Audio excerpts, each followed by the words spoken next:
Welcome to Beating Cancer Daily. Beating stage 4 cancer for 30 years still takes my breath away every time I say it. I'm Saranne, founder of the Comedy Cures Foundation, and I hope you'll join me for just a few minutes daily for the next 365 days so we may laugh, learn, maybe cry a little as we live our best days beating cancer daily together.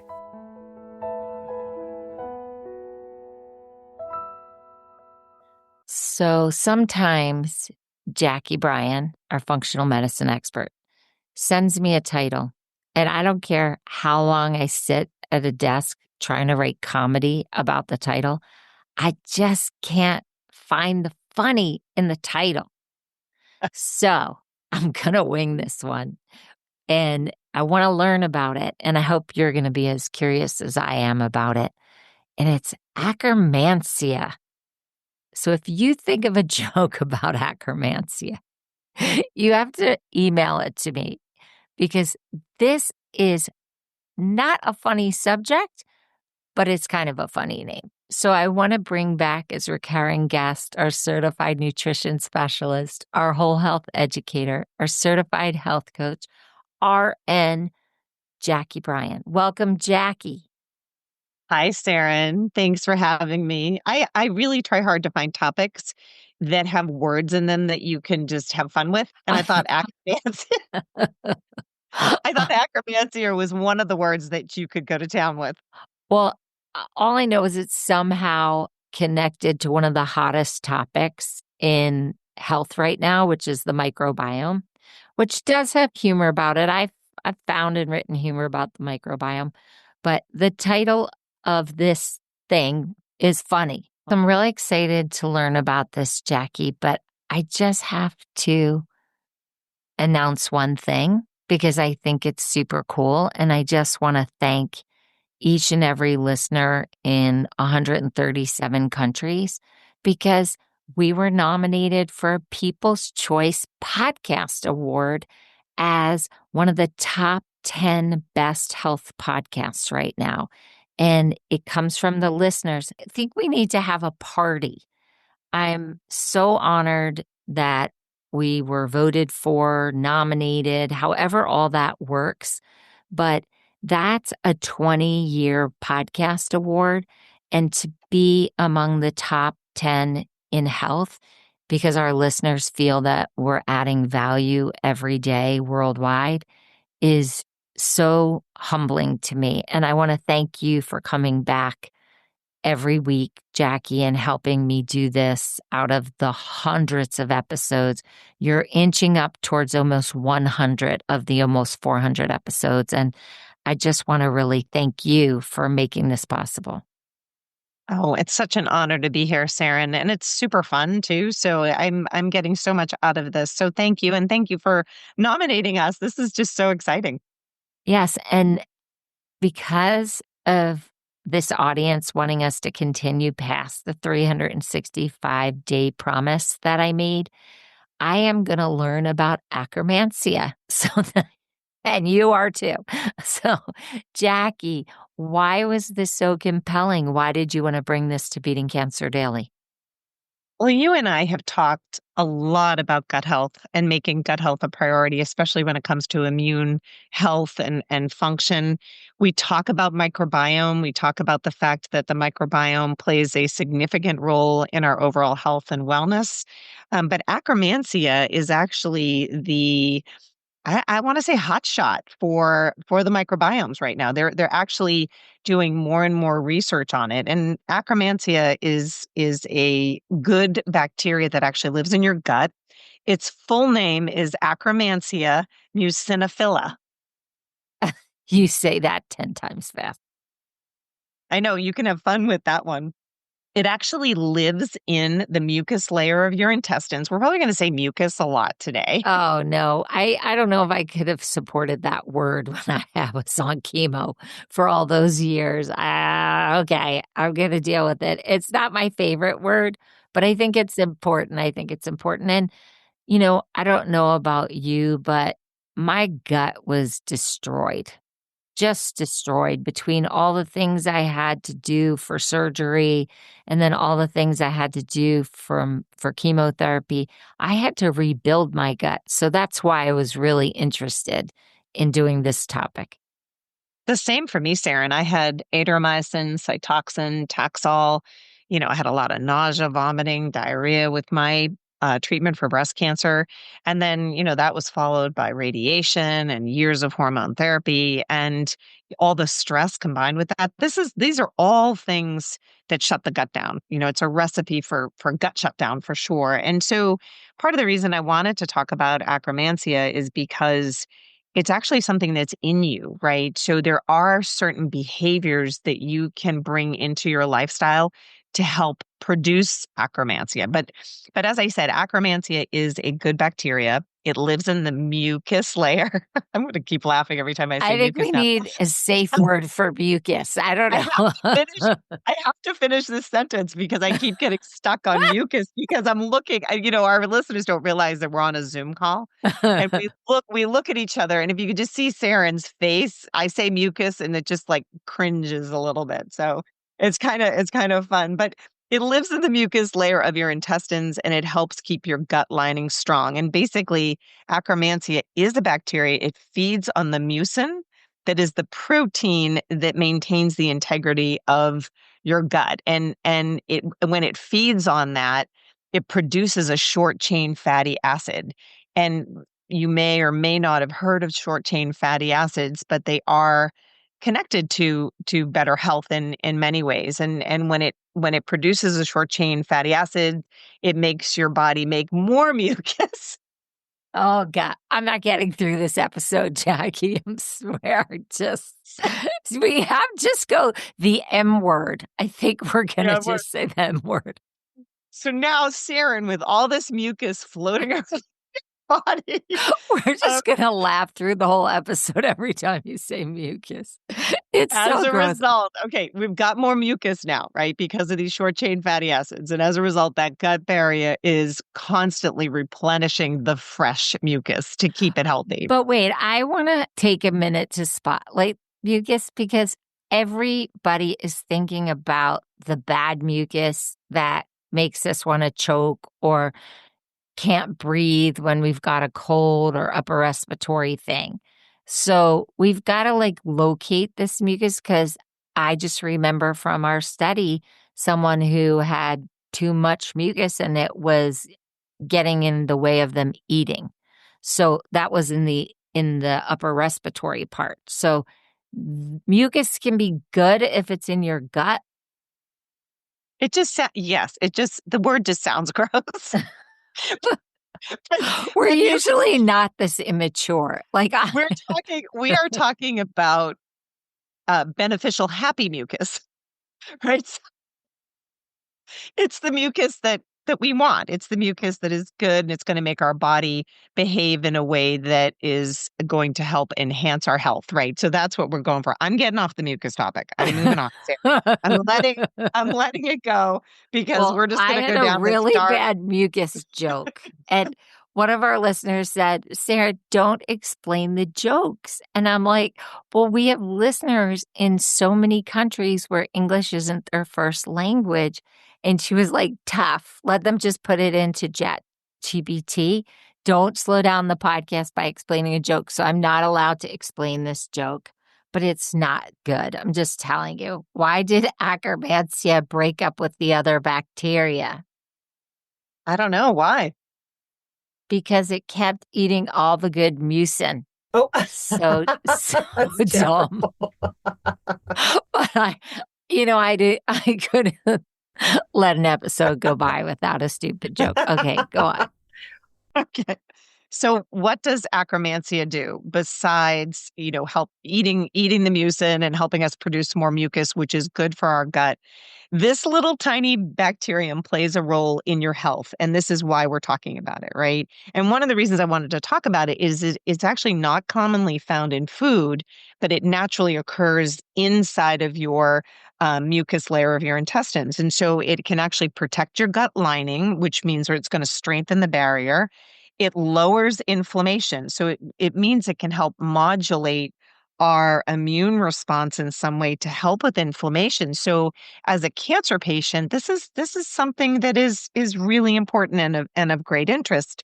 It can control how our body uses sugar and fat. So that's tying into metabolic health, things like weight, improving insulin sensitivity.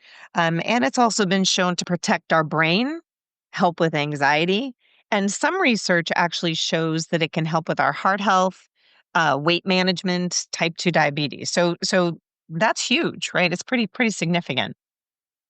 It is pretty significant. And I just keep going back to, my stage 4 cancer diagnosis before I went into remission and just how long it took me to build back my gut. And no one was talking about that, 26 years ago. They just weren't talking about gut health and cancer treatment. Well, they didn't know. They didn't know. They didn't know. They didn't know, Sarah. Yeah, I mean, and this is why this podcast is so important, right? We get the conversation started. We bring in a little bit of laughter, but we get people starting to think about how can I make my body more efficient? How can I help my body help me during treatment? And that's one of the things that I get excited about because I think when we get a cancer diagnosis, we feel like a victim and we feel like all these things are being done to us. But what can we do to put ourselves back in the driver's seat to improve our health? And that's why I think this is so important. Talking about things like Akkermansia, even though it is a funny name and mucus is involved, we we do want to think about the things that we can do to help our body be more efficient. And You are that's going what to listen to this episode and you're going to be in control of your mucus. That's you are. You so who might benefit from Akkermansia, right? We just talked about the fact that we might not be able to get it in fermented foods the way we get other probiotic type foods, right? We bring in kombuchas and yogurts and things like that, but now we're hearing about this Akkermansia and we're curious, like who would benefit from it? Well, we all have hopefully some Akkermansia in us. And there are studies that show that if you have low levels of Akkermansia, it can cause the mucus lining of your gut to thin out, which can weaken your overall strength of that gut barrier. And that is something that is potentially harmful because it can let toxins in, right? If you think about all the areas of your body that come in contact with the outside world, your first barrier is your skin. Your digestive tract is your other area and your respiratory tract, right? So we need to work hard to keep that gut lining intact.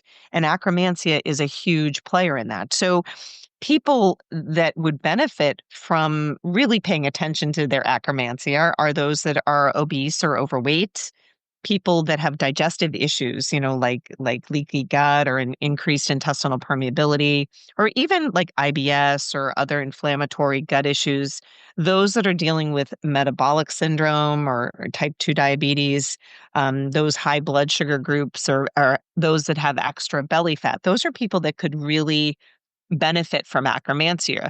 But there are people that should be very cautious with Akkermansia because while I'm going to share with you how you can naturally produce more Akkermansia, there are new supplements out, probiotic supplements that have Akkermansia in them. And I'm going to just make sure to share with you that those are not all thoroughly researched. And that means that we want to be very clear about why we're taking it, and we want to make sure that we're not just trying any Akkermansia probiotic supplement out there. There's potential there. There is absolute potential, but we just don't have enough information on it. So those where Akkermansia supplementation may not be beneficial are those that have a weakened immune system, right? So this is a part of our community, right? Those people that may be vulnerable. If you are someone that has severe gut issues like irritable bowel disease like Crohn's or colitis, you want to check with your healthcare provider for sure. And there really isn't enough research yet for children or pregnant women, and people with autoimmune conditions. So, the taking of Akkermansia supplements is new. Right. And that means that all the science hasn't caught up. Right. And this is the part that I always get concerned about. Many people get very excited about new supplements that they come out, but we need the science to catch up with it, right? If the science has not caught up with the supplement, then we don't have all the facts about, is this going to be beneficial for your body? Is it going to create problems? So, how can we, aside from supplements, right? There are Akkermansia supplements, and if you want to do a supplement which would fall into that probiotic category, then I think it's pretty important for you to talk to your provider about it before, pursuing this as an option for yourself. I think it's important that we say we're not tied to a supplement company, so you're not going to get an offer to go buy supplements from us at the end of this. And I think that's so important when you listen to this information because I don't want you to feel like that's coming. Like we could just reduce that anxiety about a supplement. So definitely do what Jacqui said. If you are thinking about this, I would be curious to know what your medical team says about this. They might not know about it. You might have to go to a nutritionist in your hospital and talk to them.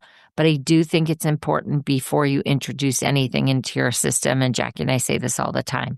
You do talk to your medical team.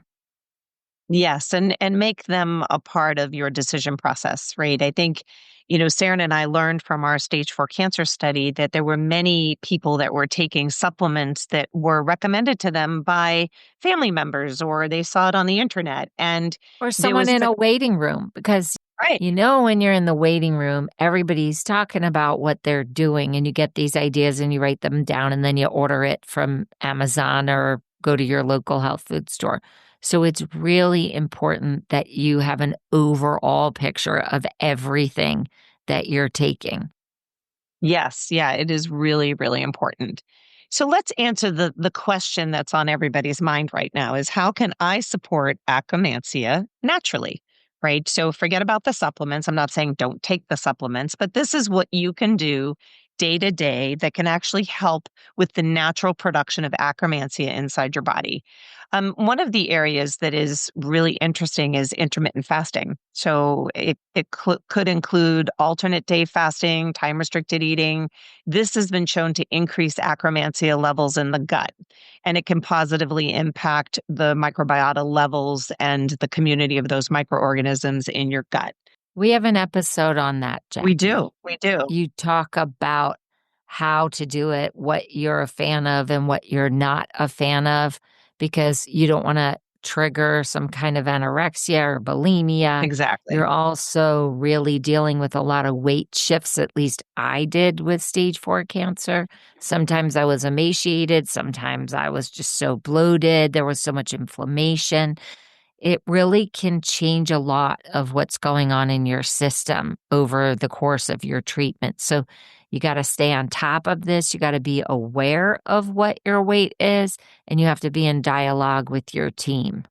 For sure. And the one that I'm a fan of is the time restricted eating. And so I like to think of a 12 to 14-hour fast. And that has been shown to have positive benefits for increasing Akkermansia. And that's actually just like creating an eating window. So say you have breakfast at 7 in the morning and you have your last meal at 7 at night. This means you have a 12-hour fast from your dinner to your breakfast, which is going to give you that benefit of time restricted eating, which can help with the Akkermansia levels in the gut. But wait, Jacqui, nothing is fast about fasting. No, Like if you think that you're going to do a fast, that time goes so slowly. So it I just does. think it's ironic. They call it, they should call it a 12-hour slow, not a 12-hour fast. Well, I like the 12-hour fast because I think it's reasonable. Like, I feel if I go, maybe 14 hours is good, but sometimes the 18 hours or 24 hours, then you're really ravenous and you might overindulge, and that can lead to blood sugar spikes and all of that. So I think, listening to the podcast that we did on intermittent fasting might be beneficial, but I just know that the 12 hours can be helpful in supporting Akkermansia naturally. Another thing we can do is include polyphenol-rich foods, and those are things like berries and pomegranates, apples, nuts, grapes. green tea, cocoa. These are all really beneficial for helping with that production of Akkermansia. And even prebiotic foods, right? So prebiotic foods are those fiber-rich foods like garlic, onions, leeks, bananas, oats, and artichokes. Fiber, fiber in the source of, whole grains and fruits, vegetables, and legumes. What we want to do is we want to create a better environment for Akkermansia to thrive. So the things that are not going to help Akkermansia thrive are sugar and alcohol and lack of sleep and lots of inflammation, right? Why are you telling them my yesterday? Like, I know. I look at you. I'm like, I gotta throw sleep in there again, right? Just because Sarah, we all know Sarah has struggled with. I try to have better sleep hygiene. I'm trying. But I do want to say that I did hear a funny joke about cravings because we've all had cravings, especially when you're super stressed out about the cancer treatment that you're doing. And the joke said, my microbiome made me do it. That's actually funny because in my membership that next month, our theme is nutrition and mood, right? And part of it has to do with your microbiome, and it does have an impact on your mood levels. So if you think about the fact that 80% of your serotonin or 90% of your serotonin is produced in your gut, and if you've got gut issues and microbiome issues, that's going to impact your mood. So that's another story. You should use that joke in your membership. You should use that joke in that newsletter. I think I will. I think I will. And so what we're doing, like I said, we want to increase an environment, improve the environment that Akkermansia can thrive in. There is some information about cranberry extract, and that it can increase Akkermansia levels because it has a lot of the high polyphenols in there and it can stimulate the growth of beneficial bacteria. Green tea extract can increase Akkermansia with bioactive ingredients that are used to feed the gut microbiome. So there's a lot of different things that we can do. Omega-3s that you get in fish and flax seeds are really good for coating the gut lining. So the things that we talked about are really the things that are going to help you help your Akkermansia production. There are Akkermansia probiotics that, again, these are new. They have been shown to increase levels by replenishing the quantities that can be depleted by our Western diet.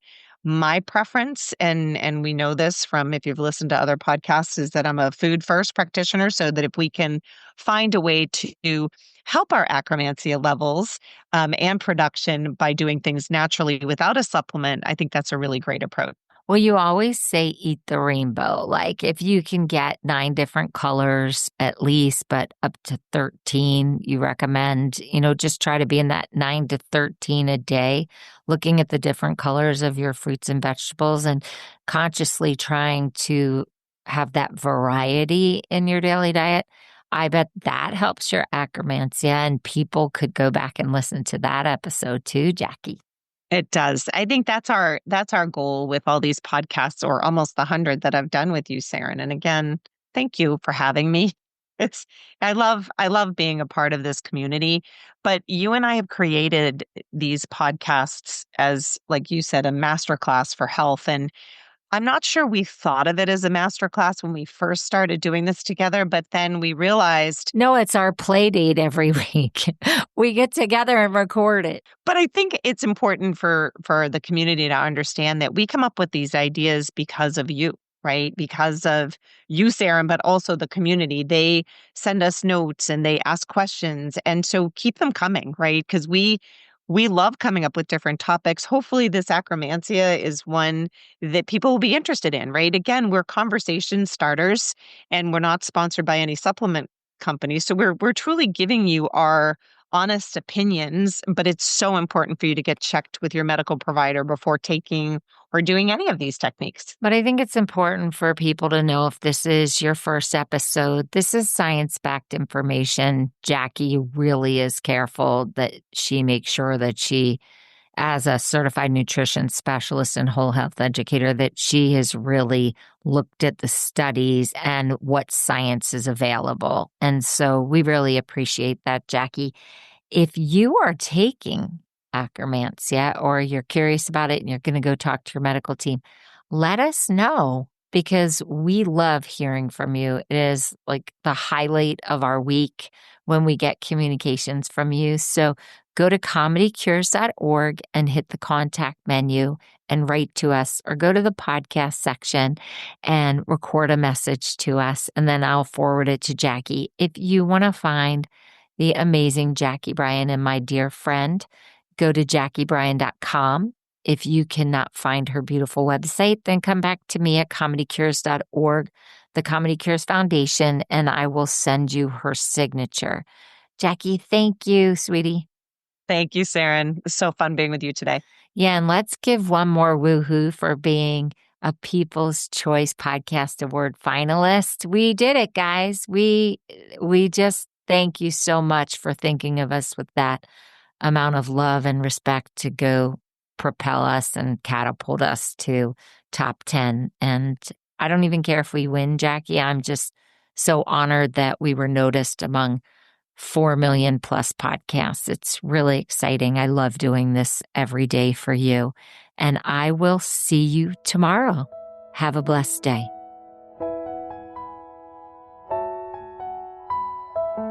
If you loved today's episode, then tell the world. Why? Because Beating Cancer Daily is a listener and donor supported experience.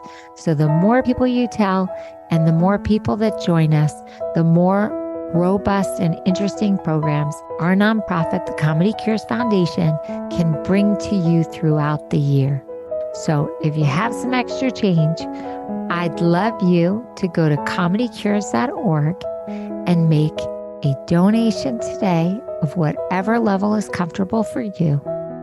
And it will be tax deductible to the extent allowed by law, because Comedy Cures is a nonprofit 501c3 organization founded from my chemo chair, April 1999, and we've been going strong ever since. So please consider making a donation today and help our community and this podcast thrive. Guess what time it is? It's time for me to read the disclaimer. Beating Cancer Daily and the membership circle are not in lieu of medical advice or treatment. They are for entertainment purposes only. Please consult your healthcare team to review your best strategy. Thanks for listening. See you guys tomorrow.